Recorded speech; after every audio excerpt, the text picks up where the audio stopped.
What's going on, friends? I just wanted to kind of do an introductory video, kind of touching base on the entrepreneurial, lifestyle that I'm living now. I should have been doing this about 3 months ago when I first got laid off. I didn't do it, but whatever, doing it now. Basically, I was a commercial electrician for about 7 years, so working in the construction. It wasn't too bad. It was good. It was good when, things were going good, I guess. I mean, before I even knew anything about the entrepreneur lifestyle, I've had friends, family that have, kind of done the entrepreneurial lifestyle, and at the time, it wasn't really for me. I grew up kind of with the mindset to, get a safe job, work 9 to 5 until you die, basically. Just work your way up the ladder, try and make as much money as you can, and then hopefully you get to retire at, I don't know, an older age. So that was drilled into me at an early age. I never really knew much about the entrepreneurial lifestyle. So when I was an electrician, I was doing whatever I was doing, the 9 hours, 10 hours a day.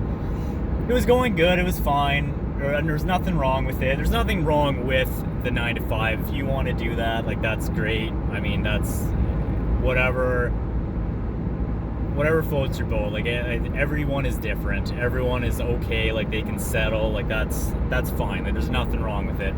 It's just I started to get into stock trading, and the way I got into stock trading was kind of because I'm Canadian. So is the green rush. I got into with the weed legalization. I was like, well, everyone else is doing it. I should get into the weed stocks before the big boom. So that was my goal. I'm like, okay, I'm gonna open up a TFSA account. I'm gonna trade weed stocks, or throw some money into the weed stocks, and see what happens. Kind of hold off for a little bit, but then started kind of finding out more and more about the stock trading world, and it really interested me. I kind of went from the weed stocks, which was kind of stupid. I shouldn't have done what I did. I kind of took all my money out of the weed stocks and I put it into penny stocks, because Tim Sykes, he popped up advertising, Facebook advertising. As soon as you start Googling something, shit pops up. So I'm like, okay, Tim Sykes, who is this guy? So I started kind of looking into him. I was like, oh wow, this guy, he has an amazing life. He's selling this crazy lifestyle. And what is he trading? He's trading penny stocks. I was like, okay. So I started getting into penny stocks, started trading OTC, all this crap.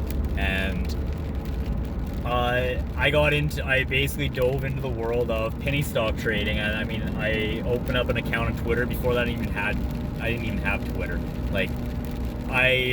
I was so set in my ways. I'm only 31, but I was so set in my ways at technology. I never made a Twitter account, because I was like, who does Twitter? What's with all these social media apps? And now it's the world is going so hard into social media that I was like, okay, I should probably get into some of this stuff. So I opened up a Twitter account, mostly for stock trading, and it kind of opened up a whole world. It opened up a world of drop shipping, doing e-commerce stores. It was doing stock trading, just entrepreneurs, all these guys trading stocks. They're making a ton of money. They're living on their own terms, they're making their own money. They don't have a boss to wake up to. They don't have to work the 9 to 5. I mean, if they want to trade, they can trade. If they don't want to trade, they don't have to trade. So it was kind of cool, and it kind of I became obsessed with it. I became obsessed with not having a boss and not having to go to work. But obviously I had bills, mortgage, stuff to pay, and I had to go to work.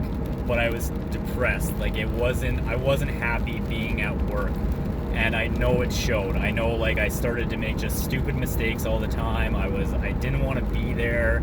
I was more into my phone, kind of researching stocks over breaks, because without conversing with everyone else, because I wanted, this vessel was going to get me out of that world.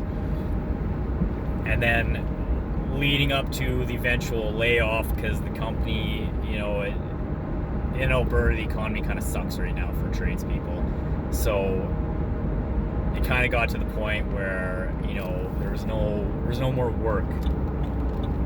So it got to the point where I got laid off, which it was okay. Like, at first I was actually really excited about it. I was happy because I was like, man, like I could do my own thing. Like I could trade stocks. I could do whatever I want kind of thing. And then, you know, I started doing like side jobs. Like I was doing everything on my own time. And like, I was excited. I loved it. And it got a little hard. I mean, it still is hard because, you know, like the bills don't stop. The mortgage doesn't stop. I still have all of that.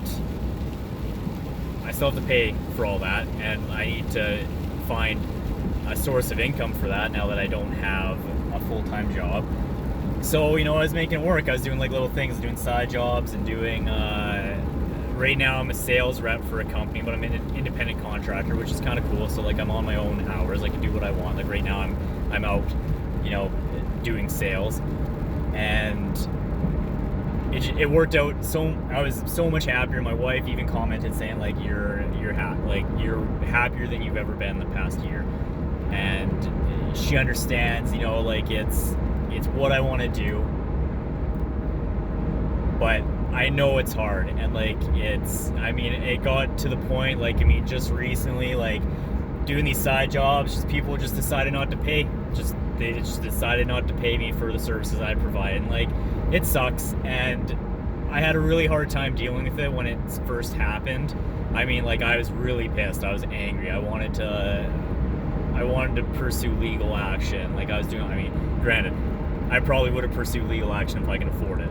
But looking into it, it was, you know, a couple $100s here and there, and it really wasn't worth, you know, the amount of money that I was getting skipped out on for me to pursue legal action. But I have to let it go. Like it's something I can't dwell on. It happened. It sucks. It happens to people, and I can't let it eat me alive. Otherwise, I'm going to sit there. I'm going to sit here, and I'm just going to rehash it in my head over and over again. I'm going to get more and more angry. I'm going to start saying things like, why me? And it's just, it happens to other people, and I can't let it affect me. I just need to keep the ball rolling. So on that note, I started to talk to my wife last night saying like, why don't I do more social media? I mean, she's doing an amazing job. Like she did a mom blog, she has a mom blog, sorry, and she has like a big social media influence right now. I mean, she was exactly like I was. Like she was so nervous at the start of like, you know, doing videos. Like she hated how scripted it was, and now she's doing phenomenal. Like she can just whip out her phone and like do videos, and like I think that's amazing, an amazing quality that she has. And so I started to kind of ask her questions last night, and I was like, what do I do? Like, how do I do things about this? And she started giving me like little tips and stuff like that. And so now we're kind of like on this journey together, which like I'm really excited about. And then the other thing I'm super pumped about is my one friend that he worked at the same company. He's a really good friend of mine. He trades Forex, he does crypto, like, you know, all that stuff. He got in a year before I did into the crypto. Like he started into the crypto world, and that's when he was kind of, you know, talking about it, trying to get us to listen. I was exactly like all of my other friends. I mean, I might lose friends off this video because they don't get it. Like they don't understand. They just want to settle. Like it's not, they don't have any aspirations of, you know, doing certain things, kind of failing to succeed.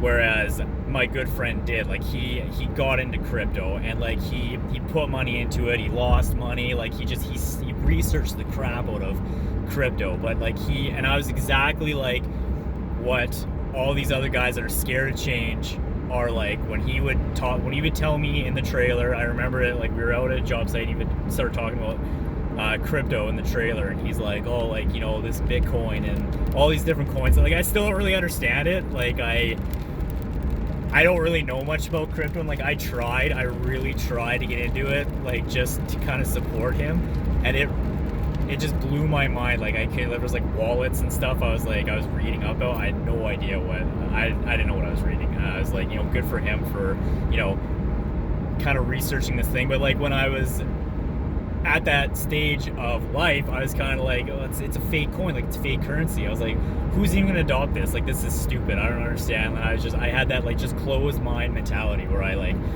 It was stupid to me. I didn't understand. Like, it's just fake money. And he was trying so hard. He's like, no, it's gonna be adopted. Like, it's just, he said all these different things, and I just didn't believe him. And it was like, it was so stupid looking back on it now, because now I'm at the same point where, like, I'm trying to, you know, promote this entrepreneur lifestyle to people, and I'm like, oh, like, you can, you know, make your own hours, you can, you know, you can succeed on your own terms, you can live your life, you can retire early, you can do all these different things that, like, you know, you're happier. You don't have to be depressed and working 9 to 5 under someone else's watch, making them rich, and you're just making the same wage year after year. Like, that, to me, that really bothers me. And it's just a different kind of lifestyle, and you don't really understand it until you start getting into it. Like, you don't get, because people they're scared of failure. Like, they're scared to fail. And that's exactly what it was when I first started trading. I'd lose money, and I'd be pissed, because I'm like, well, is this even for me? But then you start reading up all these things of all these different, like, you know, entrepreneurs, like stock traders, and like, you're gonna lose money. You have to just succeed from failure. You're gonna fail, you're gonna fail, you're gonna fail. But from that failure, every fail is an experience that you just have to take and ball it up and just keep going with it. And so now we're kind of at this stage, which my good friend who's been doing this kind of Forex thing, like, I think he got laid off before I did, and then I got laid off, and like, I don't really talk to a lot of the friends that I had at work anymore. I don't know if it's just like that was the job that was kind of keeping us, it was just keeping the friendship together. But me and my good friend, we're still very close. Like, we talk all the time. We motivate each other. Anytime we're in slumps, we're kind of like, you know, pushing back motivation. And the greatest thing I love about him is that I started thinking about this a couple days ago, and I was like, maybe we should do like I started thinking about like a podcast, like something that kind of talk about, like, you know, where we're at in our life, and just certain things, like maybe talk about entrepreneur lifestyle, like Forex trading, like just shooting the shit. It doesn't have to be anything like fantastic, but it's just another thing to try, another thing to see how it goes. And the best part about him is that I texted him, I was like, hey, maybe we should do a podcast. And like, he's never the type of person that's kind of like, oh, I'm kind of busy, or like, yeah, you know, we'll look into it.